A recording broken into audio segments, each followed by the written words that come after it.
Well, hello, world. Welcome again to another edition of Someone You Should Know. I hope everyone is doing well and feeling well and are in good spirits.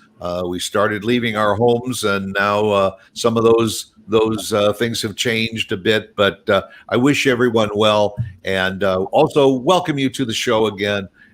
This week, I have got a very, very dear friend, Lisa Hammett, is in the house. And Lisa, welcome, welcome, welcome.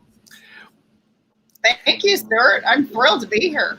It's so good to see you. We are both members of a wonderful networking group out of Allen, Texas. It's called NetWeavers, and Lisa, you're one of the founding members, aren't you? I am. And I just joined. Oh gosh, it's been about 6 months ago, or maybe a little bit more, because that was when we were meeting in person. And then all of a sudden the pandemic hit and we weren't meeting at the restaurant. We all miss it, but we do get together every week on Thursday mornings and all to interact through Zoom. And we've all, stayed in touch. And the beauty of networking, if those that are watching from across the country, there are lots of different ways to network. There are chambers of commerce, there are Rotary clubs. What makes NetWeavers a little different is, first of all, there's no financial involvement. People network and get together, and when we do meet at the restaurant, you want to have something to eat. You pay for it as you go, but not a lot of dues. It's all about friendships, building friendships, learning about each other's businesses, and then sharing that information. And Lisa is probably one of the generals of the organization in networking and doing one-on-ones and getting people together and sharing that information. And since we started off a little bit about NetWeavers, you want to take a minute and just tell everybody else a little bit about how NetWeavers started? Oh gosh, well, it's interesting that I'm considered founding, because I wasn't there on the first day that it started, but I had been there, some of the longest length of time as some of the members. And, it was kind of the brainchild of Jared Abshire. And he just really wanted to create a group that was really about net weaving and getting to know people. And, obviously the motto, the people that you know, like, and trust, you'll do business with. So it wasn't about shuffling a bunch of business cards. It was more about, let's get to know each other. Let's have that interaction.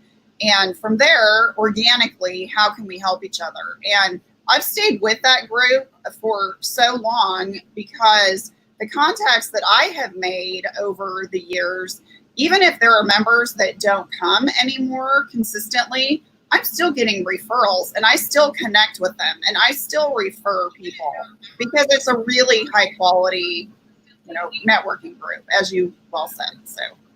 Yeah, the beauty is that every week they start off. We usually chat a little bit, and then when we get into the session, every member gets 60 seconds to tell a little bit about their business. If you will, their own little 1-minute infomercial, and then the guests get 30 seconds until they become member status.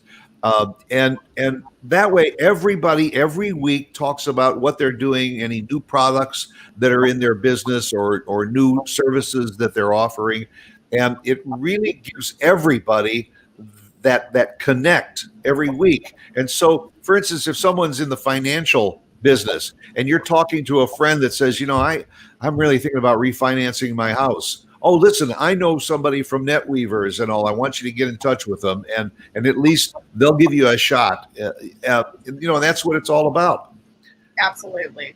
And it's great, and it's easy when people contact you, because you got your hands in so many pies that listen, you got issues. Call Lisa Hammett. She'll take care of you. I'm kind of an overachiever. Yeah, I admit. Now, Now, you're not a native Texan. No, I'm not. No, Nope. you're from Northern California.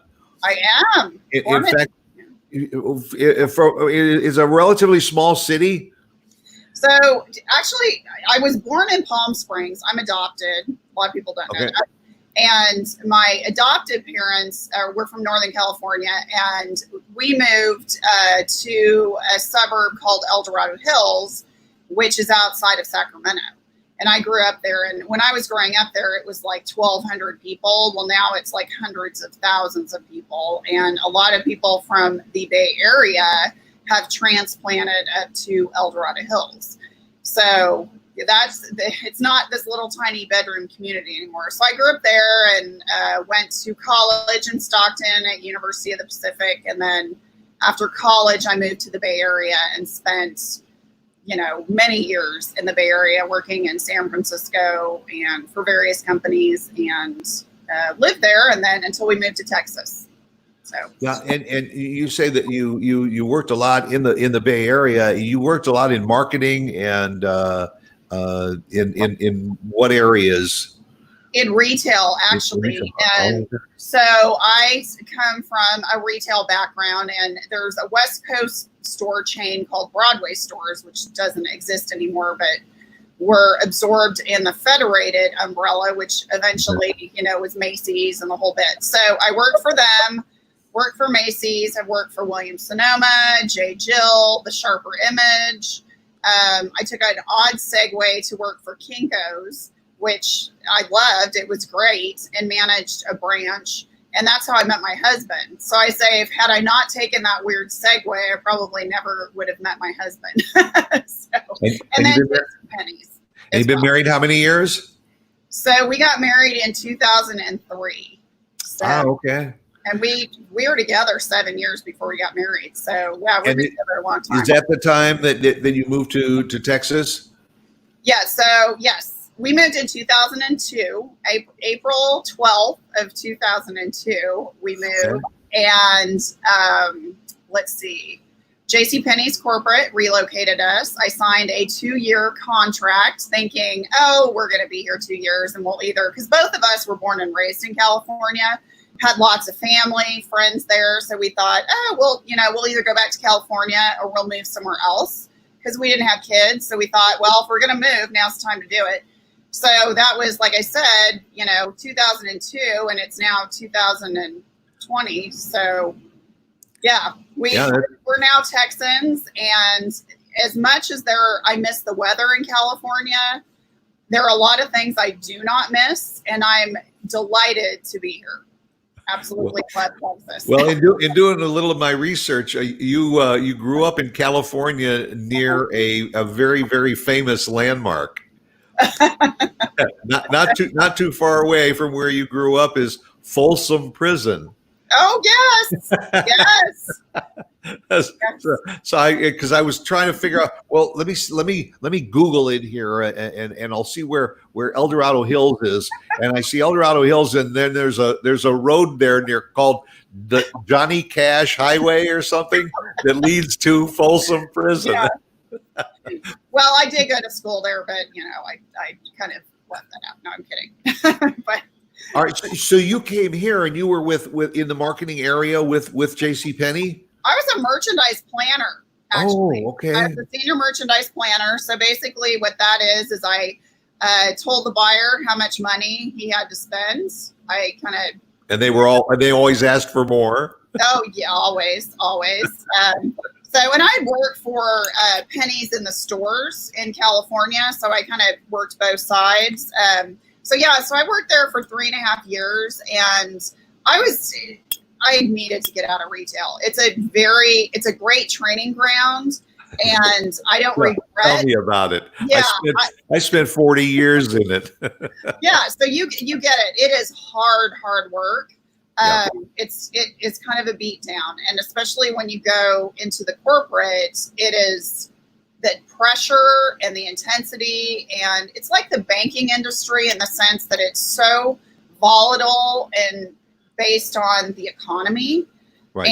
And I have so many friends right now who are still in retail, and they're struggling just terribly due to COVID, and it's tough. Yeah, well, if it's not COVID, it's the internet, because Right? to have a brick and mortar store and have an overhead that you've got to cover every month, and then hope that customers will walk in your door when you know that a lot of them are shopping online. And that was probably the thing in the last 5 to 8 years that my wife and I were in retail, and all those were the ones that the fun started to dwindle away from it, because we really enjoyed the one-on-one contact with our customers. And I'm sure you know all of that about that, because you then transitioned into some other businesses that definitely were people businesses, where you were interacting, one-on-one with them. And so we went from pennies. Then I know you're with a company called Pixingo. You also have been working with Sarah Blaine Jewelry. You just seem to keep dipping your toes into everything, don't you? I do. I went into the direct selling industry, and it kind of a weird segue. I know a lot of people are like, well, why'd you do that? So when we moved here from Texas, or not from Texas, from California, we knew nobody. Nobody. We had no friends. We had no relatives, nobody. So we ended up building a house in Frisco, and our alley neighbor, because we all had the rear entry, she had a Southern Living at Home party. And I had never heard of Southern Living at Home. So I thought, well, what a great way to meet the women in the neighborhood. So I went, promptly fell in love with the products. If you're not familiar with them, it was home decor based off of, it was a publishing company at one time that then opened up a direct sales division where we sold beautiful home decor pieces.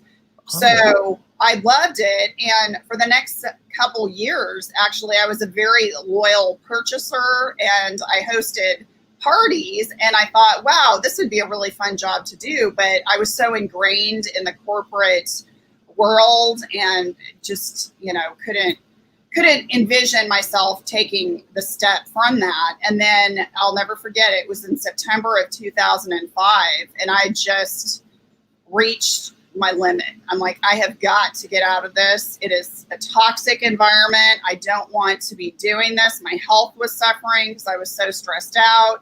I'm like, I can't do this anymore. So I had built up a good business, and I thought, I'm going to do this full time.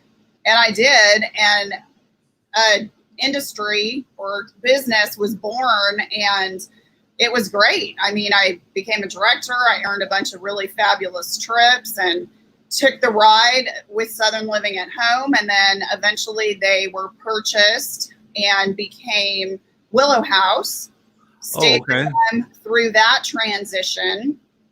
While I was at Willow House, the owner decided that he wanted to introduce a second brand in addition to home decor, because the home decor industry had started to decline.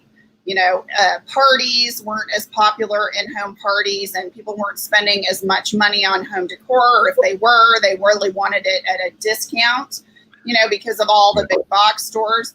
So he thought jewelry. So he met Sarah Blaine and her husband Mendel and asked them to create a line of jewelry exclusively for Willow House. And I represented that, fell in love with it. And then unfortunately the business closed its doors like 6 years ago. And it took us all by surprise. But fortunately we had developed a great relationship with Sarah and Mendel. So when they decided to launch a direct sales division of what they were currently doing, a lot of us jumped on board. So that's how I got into it. Kind of a weird segue, but I love the industry, and Pixingo, I kind of picked that up also along the way because I love the products. I use it for explain to the audience what Pixingo is, because I didn't know what it was, but it's similar to other businesses that I am familiar with. But what is Pixingo all about? So it's really more of like a network marketing company, and it's a service that helps you send branded correspondence for your business. And you can set up marketing campaigns through direct mail, and you can send personal cards, invitations, announcements, that kind of thing. But it really was to provide that personal connection, because in the the age of social media, as we know, a lot of that personal connection has gone by the wayside. So, and studies have shown that, when you take the time to send like a personal note, or if you send something in the mail, it's likely to be around for 17 days versus a couple seconds on social media. So big difference. Yeah, it's too easy to just hit the click and delete and all on the internet. But you're right, and I mean that's a double-edged sword in too, because not a day goes by that I don't go into my mailbox and I have maybe one letter and a couple of bills, and then there's 5 or 6 of these postcard size advertisements, either for picking up your unwanted goods, to donations, to Venetian blind companies, roofing companies, and all. However, just what you said, you go through some of those cards and you see something in there and you think, I don't need this now, but you put it in a drawer and you save it, because especially if it's something like a plumber that's got $50 off or something on a visit, and if something happens, you pull that out and say, I'm going to use that coupon. So I agree with you. I think that there is a little bit of a resurgence of direct mail. Number one, it used to be pretty costly. Now, when you look at the cost of other forms of advertising, that sometimes to get direct mail to a targeted audience is much more cost effective. Yes. Yeah. And now, how long have you been with Pixingo? Oh gosh, 6.5 years, I think. Oh. Yeah, it's a great company. I love it. I'm still with it. It's not my primary focus like it had been. I actually started Pixingo when Willow House closed because I wanted to stay in the industry, and I built a great business with it. And then Sarah and Mendel came back and said, "Oh, we're launching a direct selling jewelry." So I jumped on that. So I ended up doing both, but it worked. They complemented each other, and the correspondence and the quality of it, I love it. So continue to do it. Yeah. Yeah. And if folks want to learn about for instance, Pixingo and what you do with Pixingo, they can go to pixingo.com/Lisa Hammett. Exactly. /Lisa Hammett. Yep. That's my website. And Mark, our producer, and all will be scrolling a little bit across the screen from time to time, your email address and your phone number, and all. Folks, anytime this young lady and all has got lots of ideas, and if she can't help you directly, she has the connections to people that can help you. But it just sounds like you're not the kind of person that when you find out that a company you're working with is absorbed by another corporation or something, or they decide they're going to close their doors, you don't say, "Oh, what am I going to do now?" You're a stepping stone person. You just move from one to the next, and probably one of the most amazing stories about Lisa Hammett was people are looking at this very, very pretty young lady on the screen, and I even found it hard to believe that you were very, very heavy at one time, almost to the point I saw a photo, and now you can see your cheeks and you can see your jaw and all, but it was round at one time. And all. When did that happen? And what was how did that fit into your other businesses that you were doing? Good question. So in the late 90s, we were still in California, and I was working for Sharper Image at the time in San Francisco. I joined Weight Watchers, which is now called WW. And I joined it in at work. We called it At Work at that time. And there was a financial building in San Francisco that held a lunchtime meeting. So I joined that with a good friend of mine, and I lost 45 pounds, and I kept it off for 3 years. And then we moved to Texas. And all of that barbecue. brisket and chili and Oh yeah, Tex-Mex, So yeah. all of the great habits that I had developed, and I was incredibly active in California, and I'm still active now. But I mean, I was hiking like 2 to 3 days a week all year round. I was an avid long distance cyclist. I was very, very active. And I mean, let's face it, our weather here makes it a little challenging sometimes to do those outdoor activities. So I took the wrong mentality and said, oh, well, I can't do anything because it's too hot or it's too cold or it's whatever. And I made excuses. So I gained the 45 plus an additional 20 back. And I was miserable. I just felt terrible. I was having like feet issues. I'm like, oh, this is terrible. So in 2010, I basically said, this is ridiculous. I need to stop this. So you transitioned from California. California, you were heavy. You lost all of the weight. You moved to Texas, and now it's like a big reversal. Yeah. So like I said, in 2010, I was at the heaviest I'd ever been, and I felt terrible. And I'm like, I can't live my life this way, and I know better, and I don't want to be miserable. So I went through the program again and lost the 65 pounds, and I've kept it off with the exception of about 5 pounds, give or take sometimes a year. So it's and I'll tell you, I struggle like everybody else does. It's not like, oh, you lose the weight and you're cured. No, that's not true. It's a daily choice, but I do work for the company WW now, and I 7.5 years. It'll be 8 years in November. And I started very part-time and have been able to incorporate that in with all my other things. Well, now, since the jewelry has gone, my business closed, and things are different. I'm taking on more responsibility with WW, and then I'm also kind of transitioning using the skills that I've learned and developed through my member coaching, which I still do, and my many years in direct sales. I'm kind of migrating into something different. So it's, when you say like stepping stones, I look back on my life and I'm like, it's really interesting how this period in my life transitioned me into this due to this skill set or these people that I became in contact with, or, what have the experiences, or just moving. So it's been really interesting to see how all of that has kind of evolved.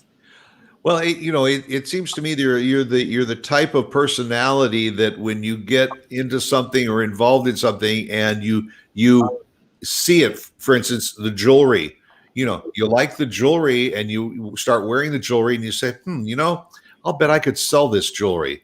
And so you do. You get involved with Weight Watchers simply to lose weight, and you say, I'll bet I could coach other people to do this too. And I think you said you're a life member of Weight Watchers now too.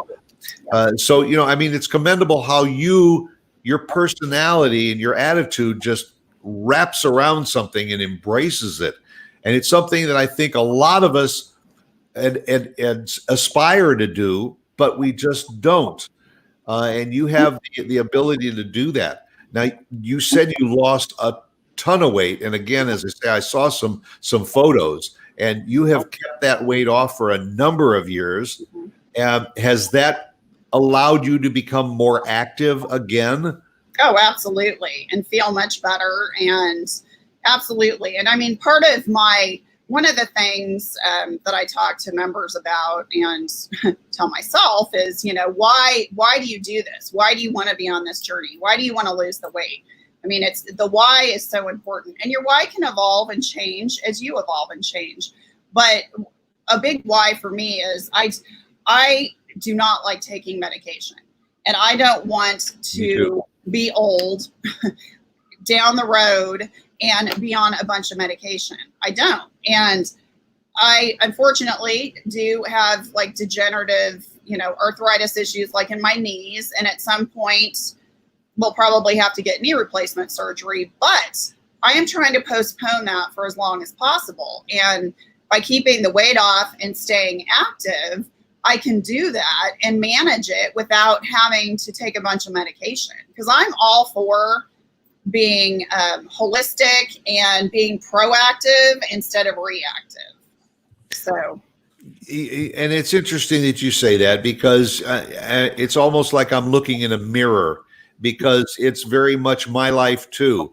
I was a runner for 20 years. I absolutely loved running events, and I even enjoyed just my daily runs, which would be between 3 and 5 miles. And I used to do some long distance running. Then I blew out a knee, and I couldn't run anymore. Torn meniscus, I was told. And the doctor says, we'll do that surgically. And I said, let me think about it for a while. Just like you said, I went to glucosamine and chondroitin, took the tablets, and about 13 weeks later, my knee felt a lot better. Now, I'm talking probably almost 20 years ago now that all of this happened. And so even though I still have issues with the knee, I still am not the type of person to say, okay, surgery is the answer. I'm also dealing with osteoarthritis and all. I'm having some skeletal issues. And again, the doctor says, let's try some exercise and manipulations and physical therapy. And I said, absolutely, anything short of spinal fusions and all that stuff. And I'm not a pill popper either. I don't really want to, unless it really gets bad. The difference between you and me, and I'll say it right in front of you and to my entire audience, Lisa does something about her weight, and I have not gotten there yet.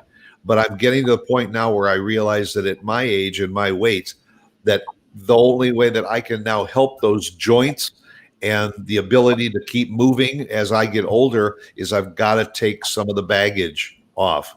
And having said that, this is another stepping stone that Lisa Hammett now says, you know what?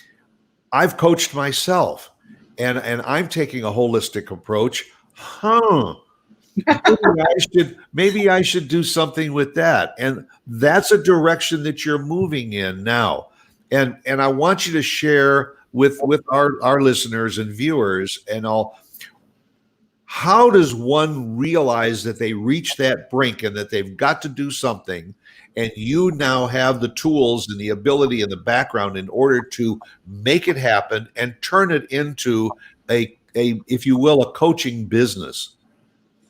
Great question. So first thing is, as far as being ready, your head needs to be in the game. And what I mean by that is you need to have the right mindset. And for years, obviously, I did not have the right mindset because I gained all my weight back plus 20 pounds.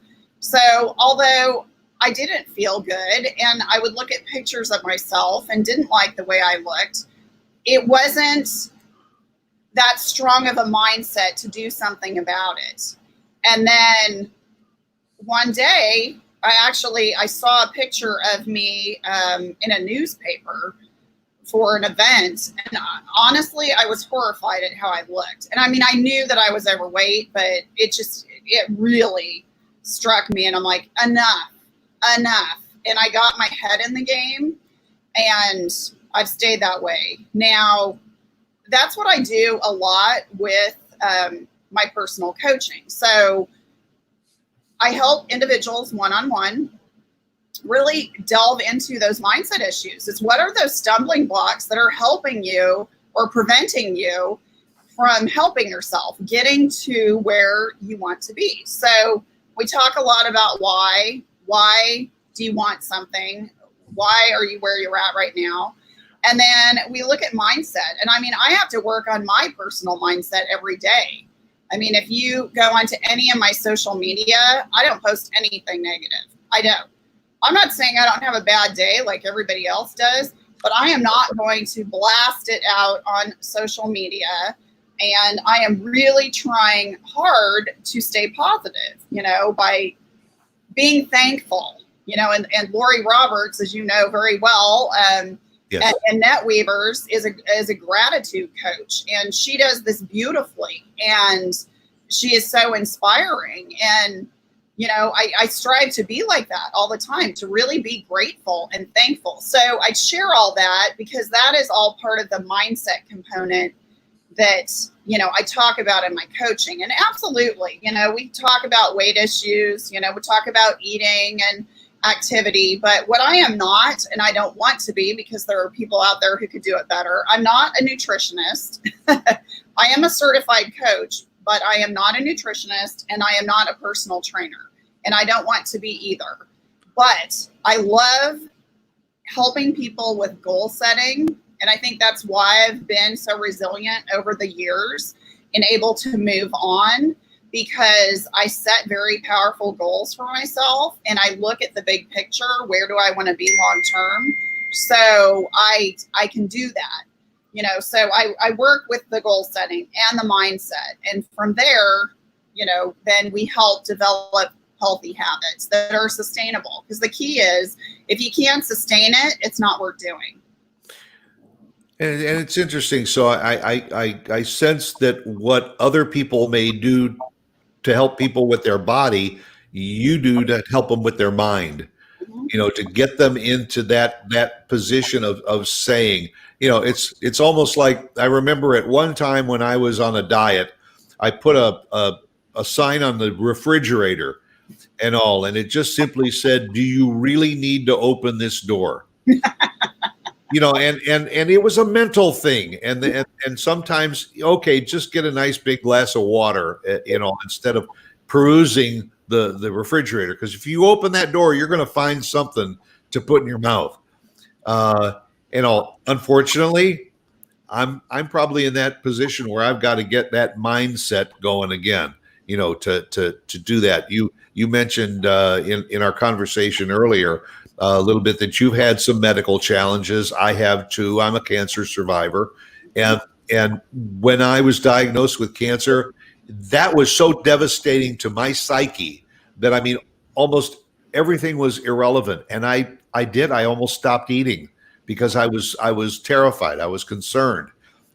Fortunately, within a year, I was cancer free. And the downside was, then I said, "Oh, well, I'm cancer free. I'm okay." So run over to the bakery and get a dozen and celebrate. But you're not alone.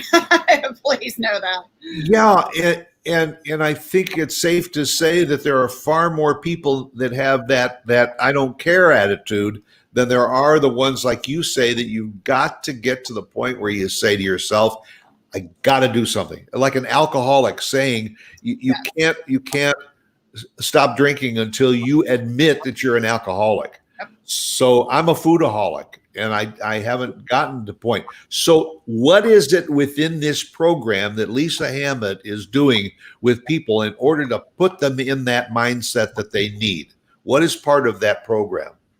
So, a part of it, again, is a lot of the mindset work. We work on, putting your head in the game by focusing on positive things. How do you treat others? Do you treat others the way you treat yourself?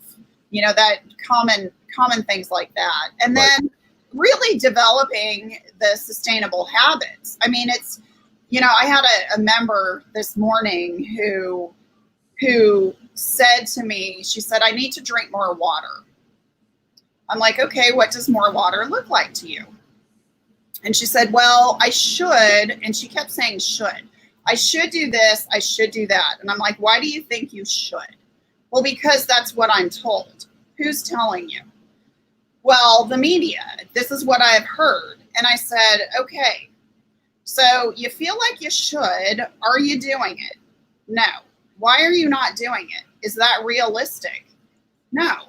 I do about 3. I do about 3 a day." And she's talking 16 ounces. So it's a decent amount.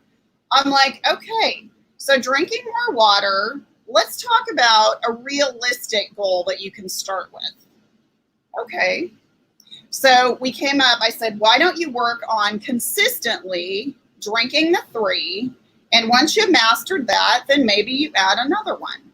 But I said, how does it make you feel when you consistently let yourself down and don't achieve what you think you should do? And she said, I feel terrible. I just feel like a failure. And I'm like, well, that's not working. And you're not a failure. You're human. So let's break this down and figure out what is realistic and go from there. So I do a lot of work like that. It's very interesting. I know that I have heard a phrase that I've heard is, well, I just can't drink all that water because I'll be in the bathroom every 15 minutes. I am.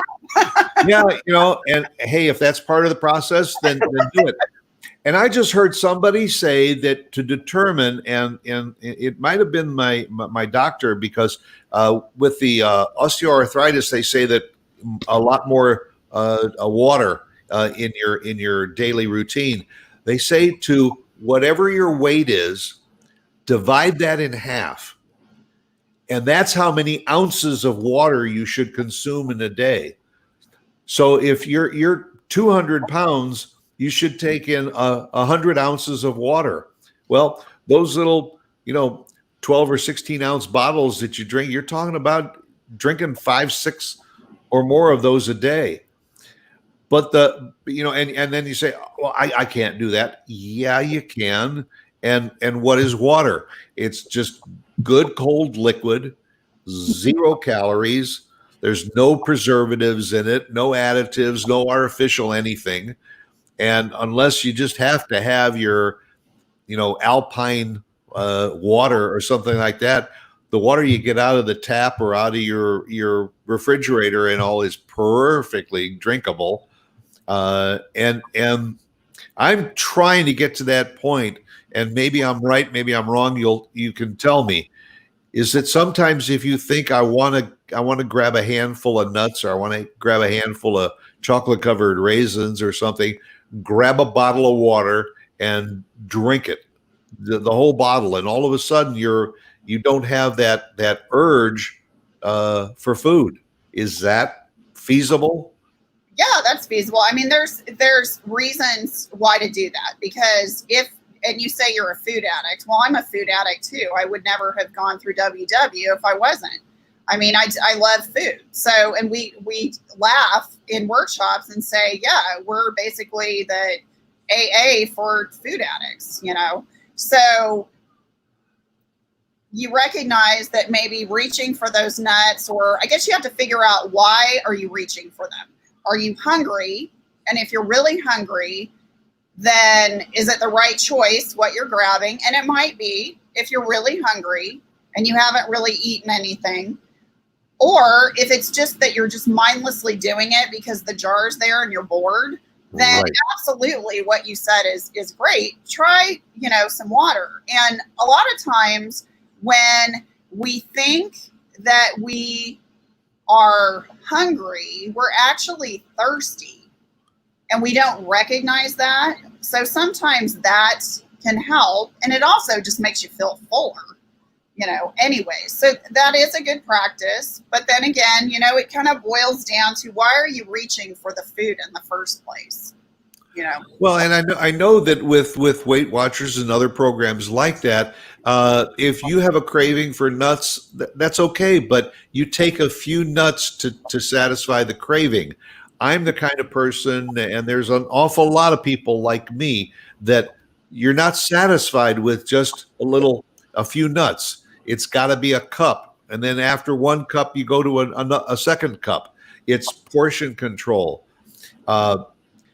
I want to ask your opinion. There are a lot of, Lord knows there's thousands of diets out there, and they're all different across the board.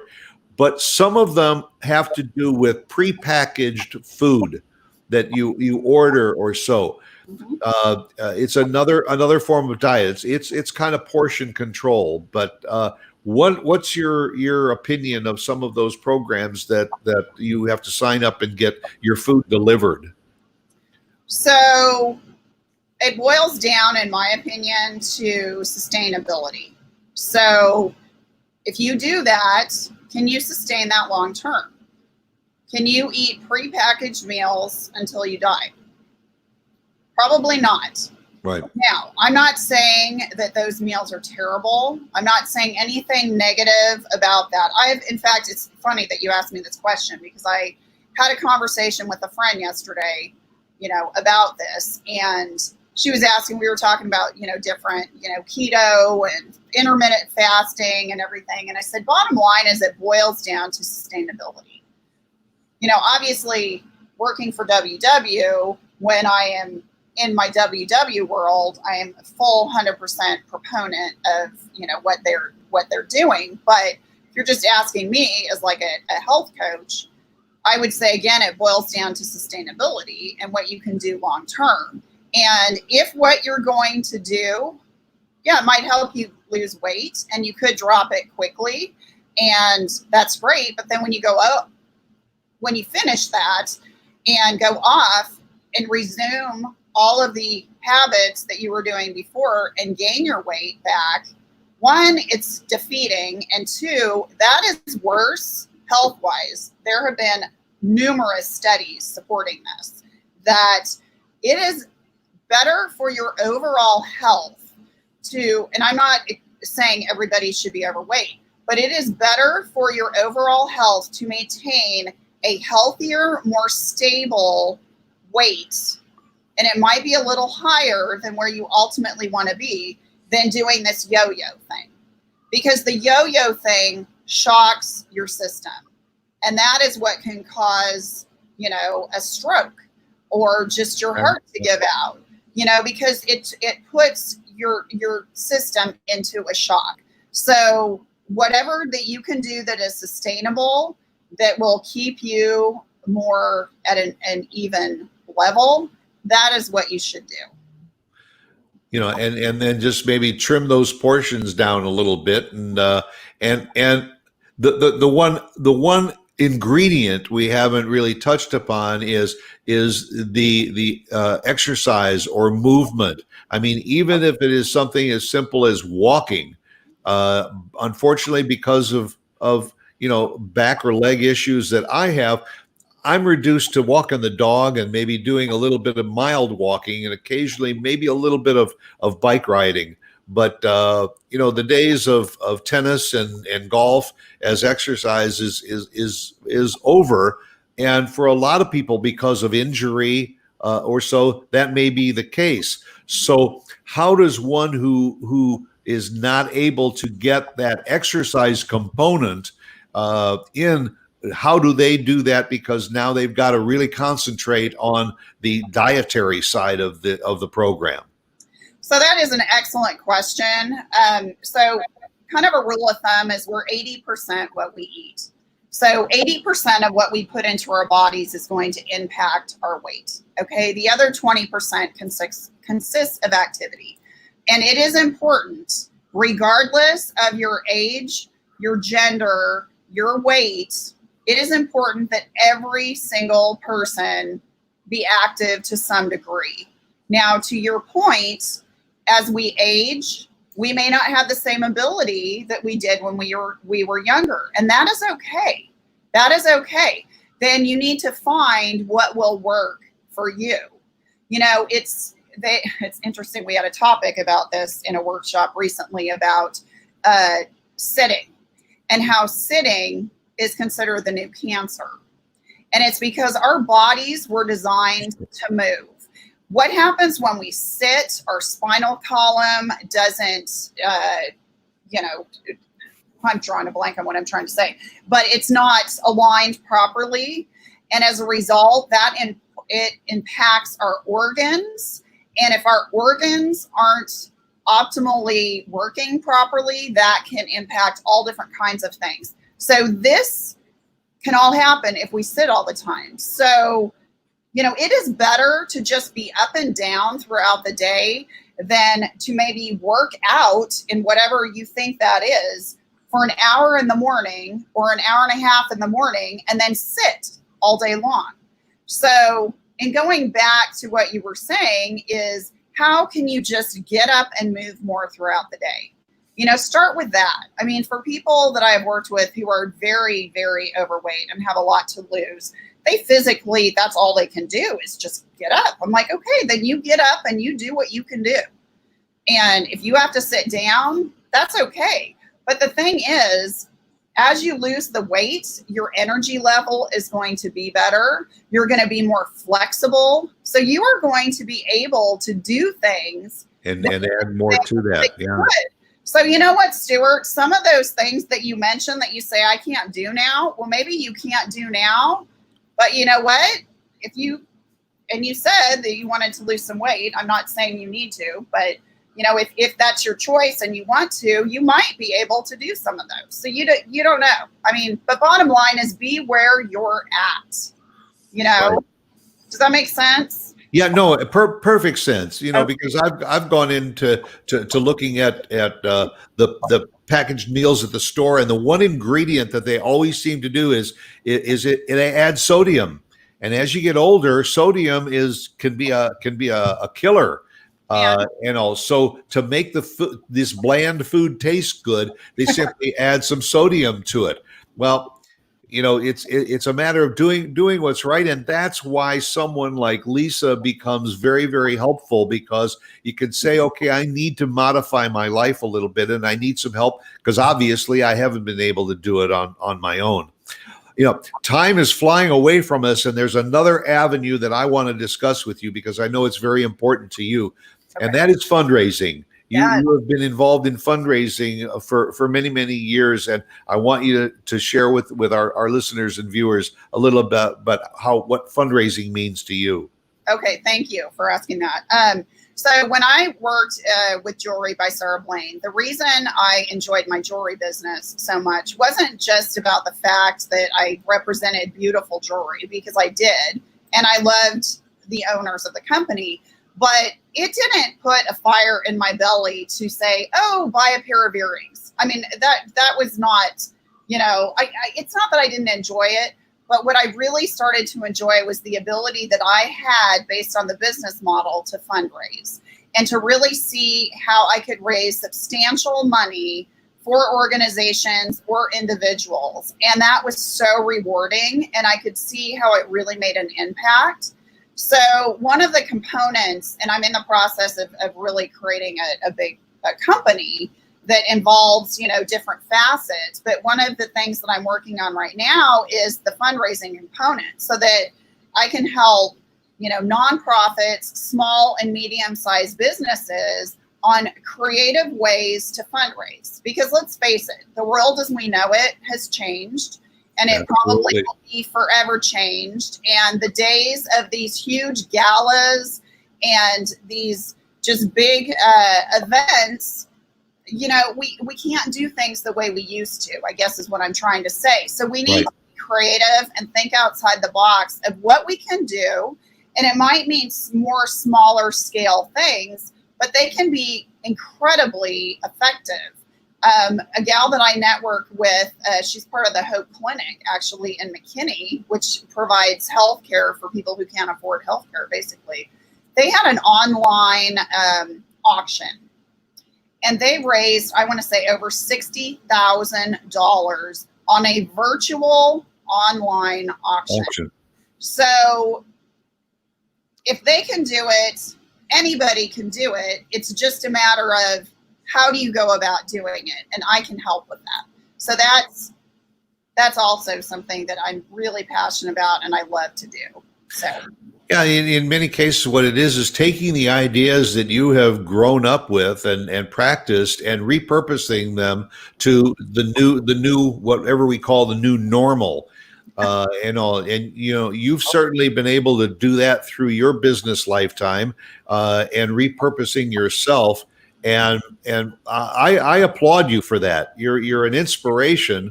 And again, folks have been watching the show. We very, very much appreciate it. Get in touch with Lisa.Hammett at att.net. att.net. There it is. Thank you, Mark.